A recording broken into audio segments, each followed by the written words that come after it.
adik ya.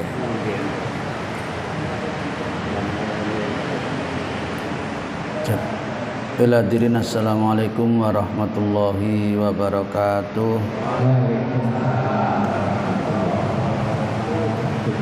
Bismillah, alhamdulillah wa syukurillah bi nikmatillah, wala haula wala quwwata illa billah. Allahumma salli wa sallim ala nabiyyina Muhammadin Rasulillah ibnu Abdillah alladzi la nabiyya ba'dah. Qala ta'ala bi kitabil karim, a'udzu billahi minasyaitonir rajim. Qalu subhanaka la ilma lana illa ma 'allamtana innaka antal alimul hakim. Wa qala Nabi sallallahu alaihi wasallam, man salaka tariqan yaltamishu bihi ilman sahalallahu lahu tariqan ilal jannah. Sadaqallahul nadzim wa sadaqa nabiyul karim. Hadirin Bapak Ibu jamaah yang dirahmati Allah Ta'ala, puji syukur kita aturkan kehadirat Allah. Mudah-mudahan seluruh rangkaian ibadah kita sekecil apapun selalu diridhoi dan diterima oleh Allah Ta'ala, dapat menghantarkan nanti saatnya kita kembali ke hadiratnya dibarengi mati dalam keadaan husnul khotimah, jauh daripada su'ul khotimah. Amin. Selawat salam kita aturkan kepada baginda, junjungan kita, panutan kita, Nabi Agung Muhammad sallallahu alaihi wasallam yang sudah banyak memberikan uswah kepada kita. Mudah-mudahan kita betul-betul diakui sebagai umatnya dan nanti pada saatnya mendapatkan syafaatnya. Amin ya rabbal alamin. Kita lanjutkan taklim kita dalam waktu yang amat sangat singkat ini. Kita masih di bab keutamaan sholat berjamaah. Ini kemarin sudah saya sengaja ingin mengulangi hadis nomor 2 ini ya. An Abi Hurairah radhiyallahu anhu qala, Abu Hurairah berkata, qala Rasulullah sallallahu alaihi wasallam, Rasul bersabda, katanya Rasul, sholatul rajuli bi jama'atin, sholatnya seseorang dengan berjamaah itu tudha'afu ala sholatihi bi baitihi wa fi suqihi khamsan wa isrina idhifan. Sholatnya seseorang dengan berjamaah itu pahalanya dilipat gandakan dari sholatnya sendirian, baik di rumahnya, di tempat kerjanya, atau di mana saja, dengan lipat ganda 27 derajat, 27 lipat. Sholat sendiri itu paling banter, pahalanya oleh loro. Itulah sholatnya khusyuk, sholatnya memenuhi syarat rukun. Tapi kalau berjamaah insya Allah saling menggandeng, yang kurang khusyuk karena yang lain bisa khusyuk, semuanya dihitung khusyuk hadirin. Maka pahalanya dilipat gandakan menjadi 27 kali dibanding dengan sholat sendirian. Wadhalika, yang demikian itu annahu idza tawaddoa, kalau seseorang sudah wudhu dengan memperbaiki wudhunya di rumahnya. Jadi berangkat ke masjid sudah bersih, jadi kok engko masjid batal, boleh wudhu lagi di masjid karena juga disediakan. Summa kharaja ilal masjidi, kemudian dia berangkat menuju masjid, la yakhruju ila salat, dia tidak bermaksud kemana-mana melainkan untuk ke masjid dan melakukan sholat atau yang lain seperti ini, taklim. Maka hadirin yang dirahmati Allah Ta'ala, kalau ada orang yang seperti itu sudah bersih menuju masjid tujuannya untuk sholat, lam yahud khutwatan illa rufiyat lahu biha darajat. Langkah-langkah kakinya diperhitungkan oleh Allah. Setiap langkah kaki kanan panjenengan itu meskipun panjenengan kesini tidak jalan tapi naik kendaraan, itu dihitung seperti orang jalan. Langkah kaki kanannya dihitung sebagai pertambahan pahala dan mengangkat derajatnya orang yang berangkat ke masjid. Sementara langkah ke kirinya itu menghapus salah dan dosanya. Faida lam tazal malaikatu tusolli ala madama bumsolahu, dan selama dia sudah sampai di masjid, baik ketika sholat maupun setelah sholat kayak gini ini, itu terus menerus malaikat mendoakannya. Masih mari sholate, malaikat terus mendoakannya. Apa doanya niki? Allahumma sholli alaihi, Allahumma marhamhu, wala yazalu bi sholati man tadara sholata. Jadi terus menerus didoakan oleh malaikat. Doanya, ya Allah, mudah-mudahan diberikan rahmat orang yang kayak gitu tadi itu, kemudian diampuni dosa-dosanya. Masya Allah. Masih apa jenengan meneng tok, gak istighfar, gak apa. Pokoknya diem di masjid itu dihitung itikaf dan dihitung mendapat doanya para malaikat. Oleh karena sing seneng, sing rajin datang ke masjid. Ya wadalika fi sholatin man tadara sholata, selama dia di masjid, baik sudah sholat maupun dalam keadaan menunggu sholat berikutnya. Wallahu a'lamu bishawab. Hadisnya disepakati oleh seluruh para ahli hadis. Sekarang kita lanjutkan yang ketiga. Wa anhu, dan dari Abu Hurairah lagi qala ata an-nabiyya. Nah niki suatu ketika hadirin ada yang datang kepada Nabi. Sinten sing teko ten Nabi niku rajulun a'ma. Seseorang yang buta, matanya tidak kelihatan. Ada orang yang buta datang kepada Nabi faqala, kemudian dia minta keringanan hadirin. Ya Rasulullah, laisa li qaidun yakuduni ilal masjid Rasul, kula niki wuta mboten ketok nggih. Terus gak ana sing nuntun kula ten masjid, kadang-kadang bengi peteng banyak batu, banyak. Dulu kan ndak seperti sekarang. Sekarang ora ono watu nggih. Mekah Madinah mereka halus enggak. Dhisik zaman dhisik nggih. Ini ada orang yang datang pada Nabi minta dispensasi an yurakhasa lahu, supaya Nabi memberikan keringanan. Fayusolli fi baitihi, kemudian kalau sudah diberikan keringanan dia tidak usah ke masjid, sholat di rumahnya saja. Semula orang itu farakhosolahu, diberikan ya wis gak apa-apa ngoten nggih semula. Falamma wala da'ahu faqala, rupanya hadirin ketika seseorang ini mengu balik arep pulang nggih, balik badan mau pulang, Jibril turun kemudian beritahu kepada Nabi Muhammad, faqala lahu hal tasma'un nida bisolati, apa kamu dengar azan? Katanya Nabi kepada orang itu tadi itu dengan wahyu dari malaikat Jibril, apakah kamu dengar azan? Qala na'am, ya. Qala fa'ajib, lengono kamu tetap datang ke masjid. Coba hadirin, orang yang buta saja tetap diperintahkan untuk datang ke masjid, padahal gak ana sing nuntun waktu itu. Karena awak dhewe wong genah-genah ngene gak gelem teko nang masjid ya rada sing buta saja ndak ada yang menuntun waktu itu, jalannya ndak seperti sekarang, sing tetep kanggo nang masjid. Lah nek awake dhewe waras wiris nggih, padang wilo-wilo ora ana apa-apa gak gelem masjid ya pancene gak pate memperhatikan. Jadi begitu ditekankan jamaah di masjid itu oleh Rasulullah SAW, atau tidak di masjid tapi di dekat rumahnya ada musola yang juga dilaksanakan berjamaah, boleh tidak ke masjid tetapi di musola itu boleh. Yang penting sholatnya dilakukan dengan berjamaah. Ale nomor 4 saat ini wan abi wan Abdillah wakila Amr bin Qais al-Ma'rur bibni Ummi Maktum al-Muadzin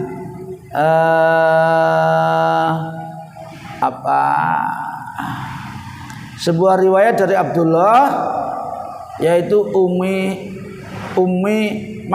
ibnu Ummi Maktum al-Muadzin, salah seorang muadzinnya Rasulullah, annahu, sesungguhnya Abdullah qala ya Rasulullah innal madinata kasiratun hawam.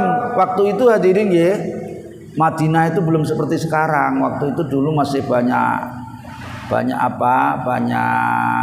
batu-batunya, banyak kayu-kayunya, banyak gerumbulnya, sehingga menjadi banyak binatang-binatang yang membahayakan, mungkin ular, mungkin kalajengking atau apa. Wasiba nggih, dan binatang-binatang berbisa nggih. Faqala, ini Ummi Maktum ini juga buta hadirin. Qala Rasulullah SAW, tasma'u hayya 'ala shalah, apakah kamu dengar suara hayya 'ala shalah, hayya 'alal falah, fa hayyalaha. Lek krungu tekanono. Wong buta mawon kok tetep teko nang masjid nggih. Aja sampai awake dhewe sing gak buta gak gelem teko nang masjid, nanti ada hisabnya. Baik, kita lanjutkan lagi dulu. Yang kelima, Nabi itu hadirin sangat gemes lek ana wong sehat gak ana udzur gak gelem teko nang masjid. Ini salah satu riwayatnya lagi. Wa an Abi Hurairah radhiyallahu anna Rasulullah sallallahu alaihi wasallam qala walladzi nafsi biyadi laqad hamamtu an amura bi khatabin fayuh tatoba summa amaru bi sholati fayu'adzanu laha. Ngeten karepe niki rada dawa. Jadi Nabi itu sampai di dalam hatinya tercetus keinginan. Suatu ketika Nabi kepengen di belakang orang-orang sebelumnya waktunya sholat suruh ngumpulkan kayu bakar. Terus Nabi suruhan sahabat untuk ngimami. Nabi ingin memeriksa siapa-siapa yang tidak mau datang ke masjid, tidak berjamaah, mau dibakar rumahnya coba. Sakek gemese Nabi lek ana wong gak mau berjamaah akan dibakar rumahnya. Tapi hadirin, itu tidak dilaksanakan oleh Nabi karena itu merupakan kekerasan, sehingga menjadi semacam paksaan. Karena itulah maka Rasul memaksa secara batiniah, secara motivasi batin dengan memberikan pahala yang banyak, sekalipun tidak usah pakai kekerasan. Jadi kalau memaksa itu kan paksaan nanti orang bisa datang ke masjid memang tapi bukan tulus, bukan ikhlas, tapi terpaksa.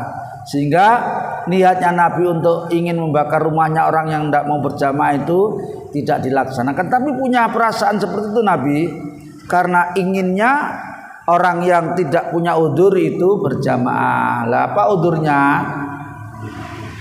Udurnya ya banyak ya, sakjane nggih. Panjenengan sakit gerah, boleh ndak datang ke masjid nek sakit.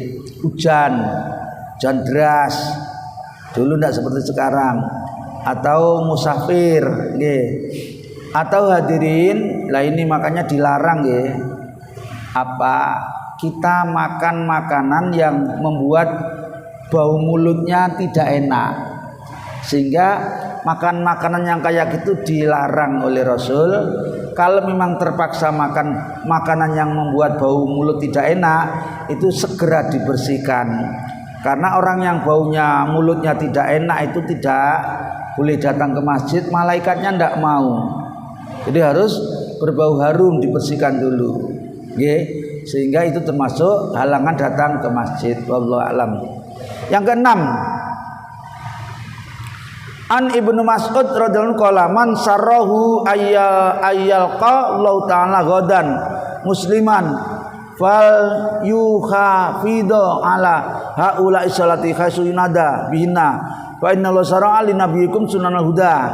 Jadi hadirin, ini termasuk motivasi kepada kaum muslimin untuk selalu sholat berjamaah. Kenapa? Karena nanti orang yang di hari akhir itu semuanya akan membutuhkan syafaat atau pertolongannya Rasulullah Sallallahu Alaihi Wasallam. Orang yang tidak mau ikut berjamaah sementara dia tidak punya udzur, hati-hati besok tidak diberi syafaat oleh Rasulullah Sallallahu Alaihi Wasallam. Mulane lek gak ana udzur monggo. Ini khusus untuk laki-laki, ibu-ibu, ibu-ibu tidak ditekankan, tidak dimuakatkan, tapi boleh, bagus datang ke masjid. Lebih-lebih kalau ibu-ibu sudah bisa memenuhi syarat rukunnya. Jadi untuk kaum putri itu memang ada syarat rukunnya, syaratnya diantaranya tidak menimbulkan fitnah. Jadi kalau dia mau datang ke masjid, pakai pakaian yang tidak menimbulkan ya fitnah tadi itu. Pakaiannya mau kena yang bagus, yang menutup aurat, yang tidak ada lekuk-lekuk badannya, tidak transparan, tidak macak napa nek arane nika jenenge. Dan macake menor apa mentor? Terserah nggih. Jadi yang lugu lebih-lebih kalau masih muda hati-hati. Orang yang tidak bisa jaga, yang kayak disebutkan tadi itu lebih baik di rumah sholatnya. Tapi kalau bisa nggih, bisa menghindari fitnah tadi itu nggih, pakaiannya Cik nun sewu.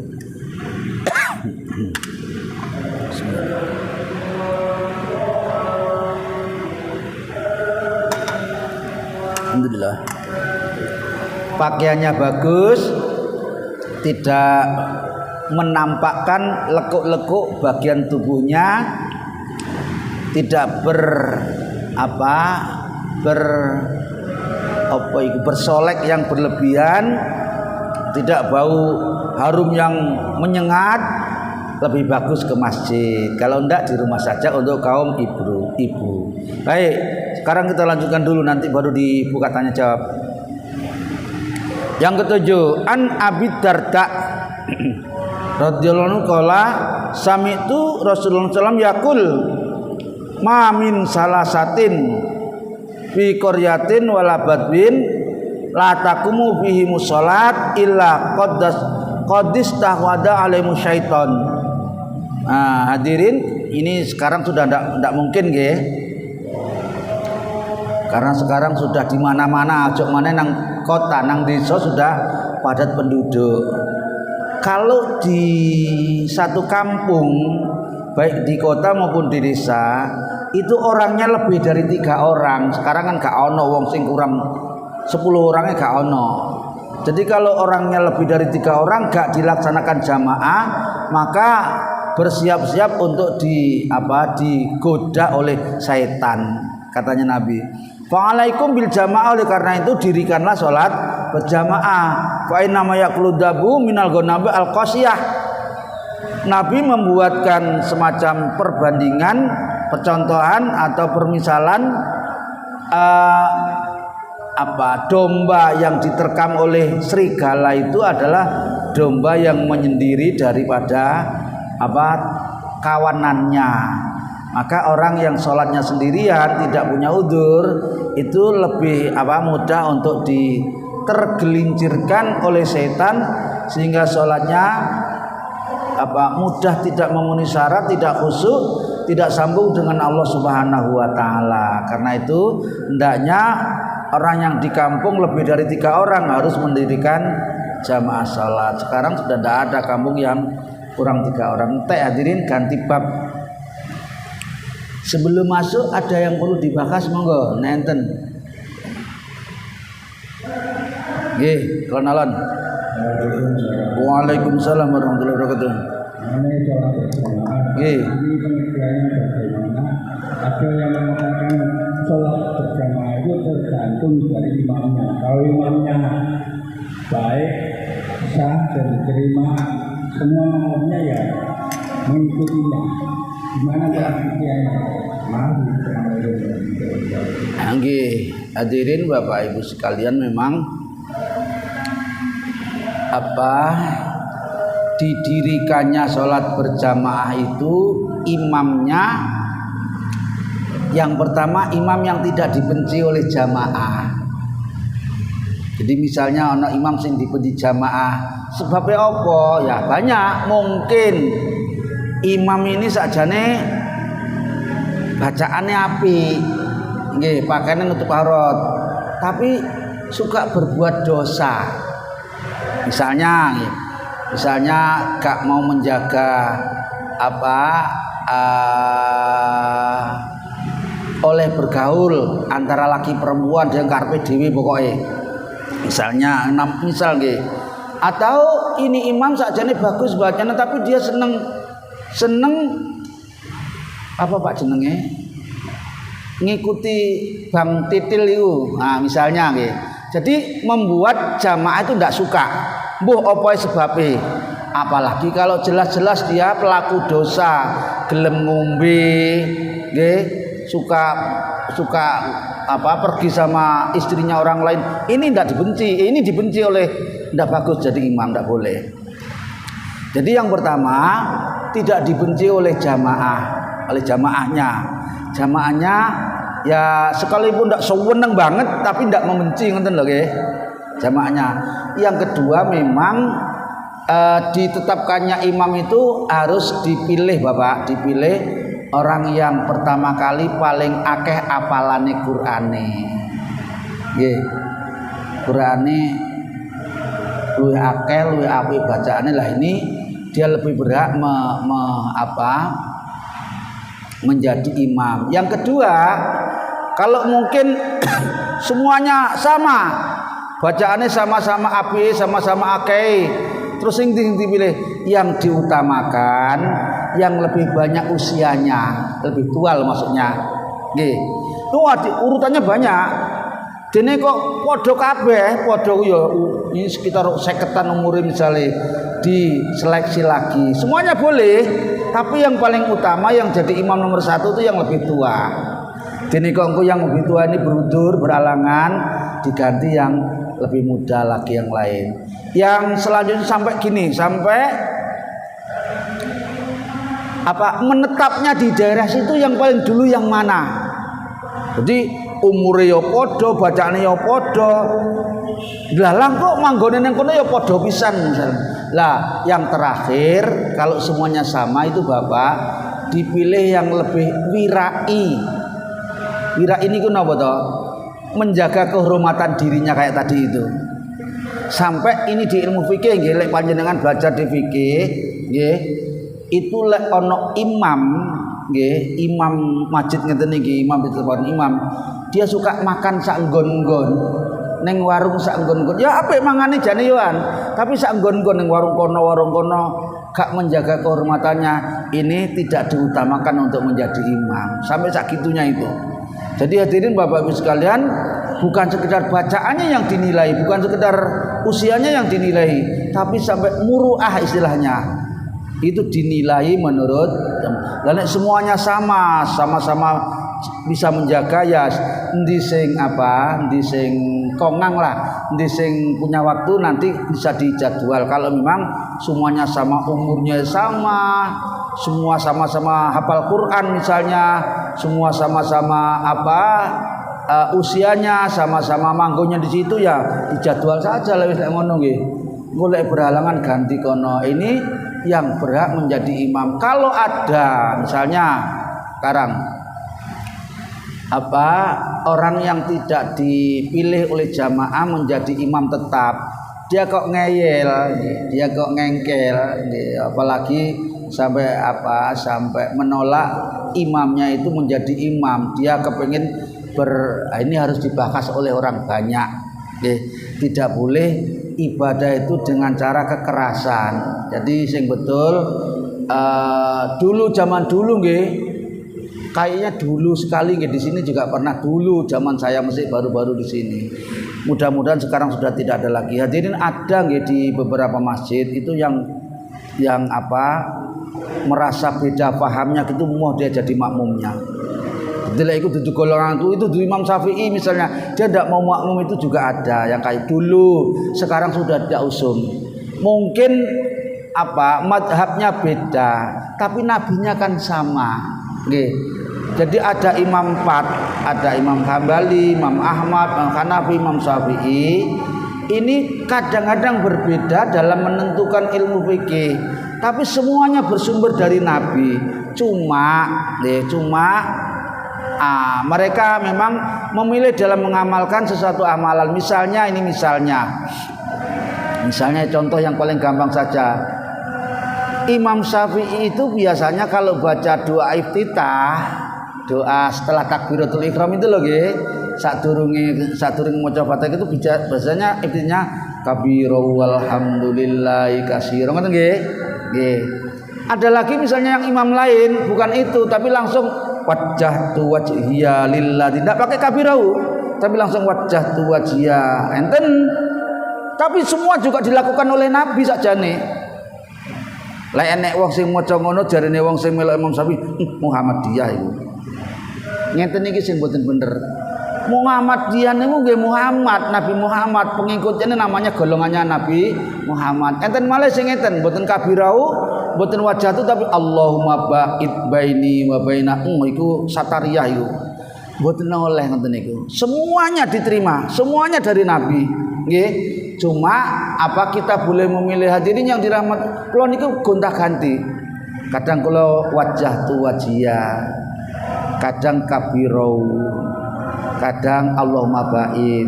Dan nek kula dadi masbuk nggih, masbuk misalnya karena satu dan lain hal, kadek maca kula, begitu takbir langsung maca Fatihah, kuwatir gak nutut nanti. Jadi bacaan itu macam-macam. Angkat tangan ini juga macam-macam, nggih. Ada yang sak gini, ada yang sak nggih. Sing bener niku paling dhuwur sampai telinga. Gak oleh lihat ngene iki gak enek. Hadise gak ketemu kula. Nggih. Sak berapapun yang paling tinggi sak telinga terus madhep rono. Madhep rono. Gak oleh ngene Allahu Akbar ngene iki mboten enten hadis nggih. Lah ini sunnah tapi ditata oleh Nabi, semuanya betul. Nggih, asal dari Nabi karena Nabi pernah gini, pernah sak gini, pernah dada sampai di dada. Semuanya betul. Yang penting sekarang kita apa yang perlu diperhatikan itu yang wajib-wajib. Maka jangan karena itu kemudian timbul pergesekan, perselisihan, perbedaan pendapat akhirnya tidak rukun. Tidak apa-apa, imam siapa saja yang penting itu tidak menyalahi. Panjenengan Bapak Ibu sekalian, kalau mempelajari fikih lebih dalam itu sedekap ini tidak wajib. Jadi ada paham tertentu lek salat Allahu Akbar, tangannya diangkat mari ngono ya gandul meneh, kate sedekap ada dan itu ndak batal salatnya, sah salatnya. Oleh gak sedekap niku oleh. Nggih, karena memang sedekap itu hukumnya sunnah, tapi sekalipun sunnah itu ada tuntunannya. Dulu saya pernah cerita nggih, jadi Nabi itu adalah apa? Uswatun hasanah. Uswatun hasanah ada banyak. Salah satu di antaranya uswah hasanah itu ada uswatun ubudiyah. Contoh-contoh peribadatan, uswah yang peribadatan, ibadah. Ya ibadah ini itu ada contohnya dari Nabi. Lah hadirin Bapak Ibu, uswah ubudiyah ini dibagi dua. Ya, dibagi dua, ada uswah ubudiyah yang qat'iyah namanya. Pasti tidak boleh ditawar-tawar. Nggih, tidak boleh dinyang-nyang. Misalnya uswah ubudiyah itu tentang rakaat. Rakaat itu ngendi-endi lek salat zuhur ya 4 rakaat nggih, kecuali kalau jamaah kalau qashar. Ini ndak boleh, namanya itu uswah ubudiyah, teladan ibadah yang qat'i sifatnya. Nggih. Terus waktunya sholat sudah ditetapkan, juga tidak boleh dinyang-nyang kecuali jamaah atau qashar. Tetapi ada uswah ubudiyah yang ghairu qat'iyah namanya, tidak qat'i, tidak pakem, tidak paten. Contohnya kayak takbiratul ihram tadi, boleh sak gini telinga, boleh sak bau, nggih. Boleh milih panjenengan. Pokoknya sesuai dengan Nabi itu namanya ghairu qat'iyah, tidak pakem. Terus yang kedua, termasuk yang ghairu qat'iyah itu bacanya doa itu tadi boleh kabirau, boleh Allahumma ba'id, boleh wajah tuh kabeh oleh. Itu sunnah, tidak wajib, tapi ditentukan oleh Nabi karena ada uswahnya, ada tuntunannya. Nggih. Sampai hadirin meletakkan apa ini sedekap ini juga begitu. Ada yang pas ulu hati, ada yang di atasnya lagi, ada yang di atasnya lagi, semuanya boleh. Bahkan ada yang tidak sedekap. Sampai hadirin yang dirahmati Allah Taala, tahiyat akhirnya tak urut kabeh ku kaken suwen nggih. Tak urut ae. Apa iki jenenge tahiyat itu? Nuting nggih. Ini juga ada uswahnya. Ada yang kalau Imam Syafi'i yang diikuti oleh kebanyakan orang itu nodingnya nih ketika bareng sama ngucap illallah. Padahal tidak harus gitu. Nggih. Sehingga orang lihat orang lain nodingnya dari awal itu wah Muhammadiyah iki ketok enak. Nodingi dari enggak usah. Semuanya boleh dan semuanya pernah dilakukan oleh Nabi. Ada yang tahiyat ini illallah tok dilu terus mudun malih. Ada, itu juga ada tuntunannya. Boleh, ya tidak membatalkan sholat, bahkan tidak mengangkat pun juga sah sholatnya. Ada yang ketika tahiyat dari pertama terus gini terus. Pernah lihat? Itu juga ada tuntunannya. Jadi jangan gara-gara itu kemudian menimbulkan menimbulkan perselisihan, permusuhan dan lain sebagainya. Jangan. Semuanya ada tuntunannya, namanya uswah ubudiyah ghairu qat'iyah. Nggih, ghairu qat'iyah. Dan semuanya mesti pakai ini nodingnya.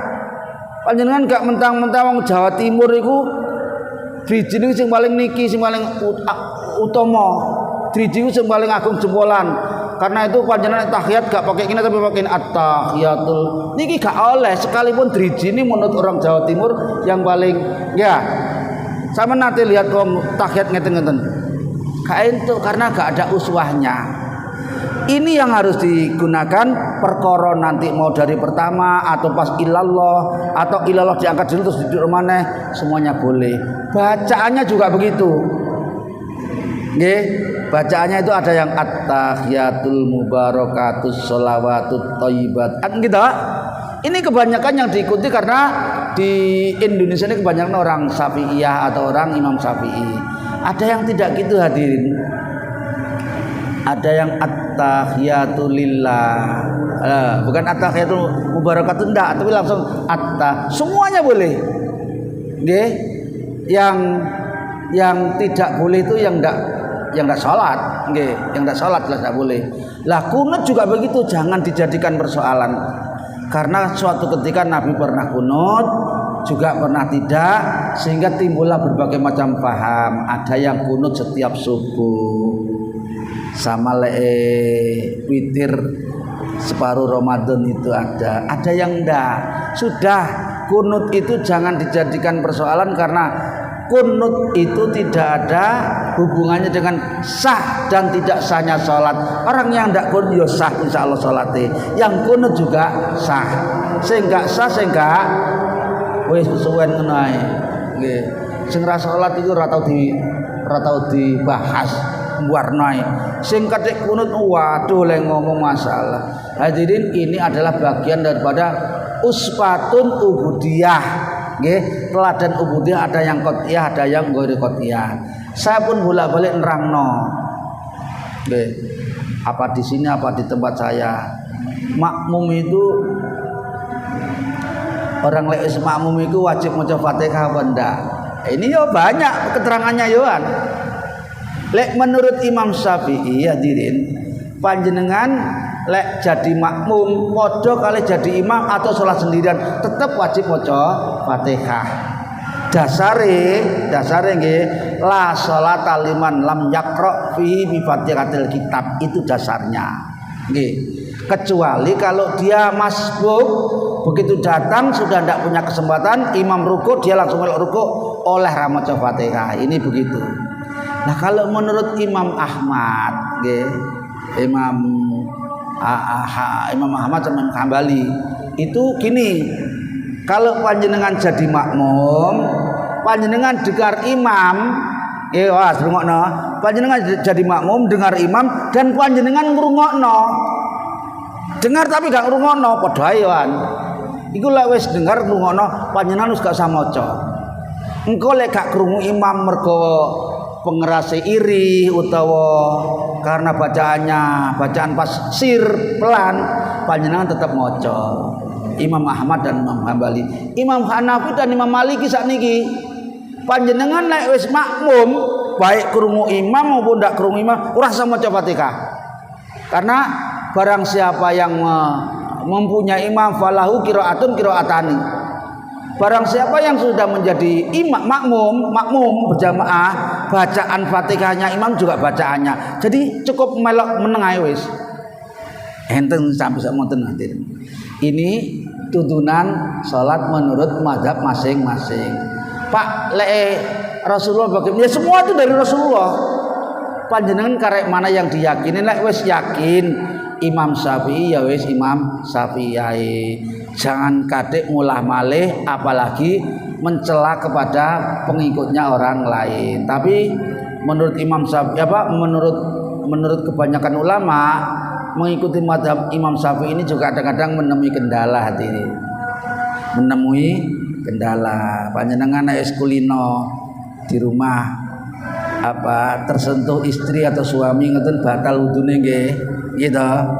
Ini nanti lek panjenengan haji ketemu kendala. Panjenengan lek tawaf nggih. Lek tawaf kan terbuka to nggih. Di sana menjaga untuk tidak tersentuh orang perempuan sulit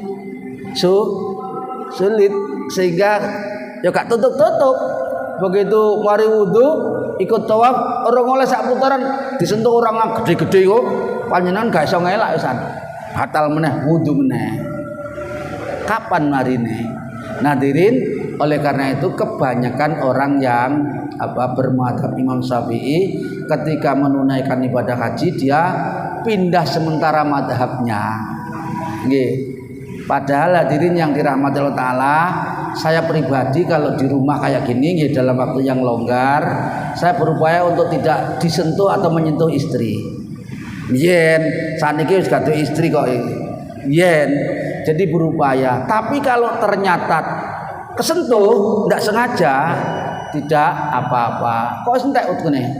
Hadirin yang sekarang tak tambah didik mawon. Yang membuat batal itu sebetulnya bukan karena sentuhannya tapi nafsu birahinya manakala timbul itu yang menjadi batal.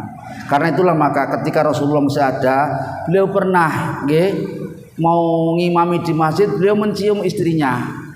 Beliau tidak wudu lagi karena menurut imam ini beliau tidak timbul nafsu syahwatnya. Bahkan pernah beliau ketika sholat witir di malam hari peteng, tiba-tiba kakinya Aisyah ini di depannya Nabi menghalangi beliau sujud, akhirnya disingkirkan oleh Nabi. Maka juga tidak mengulangi wudunya lagi.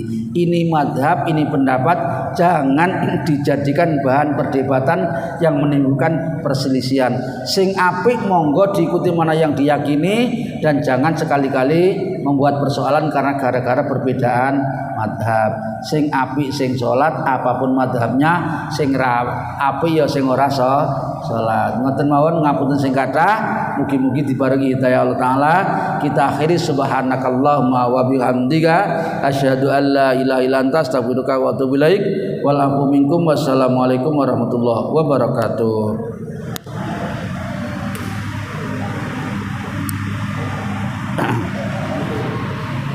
Assalamualaikum. Salam.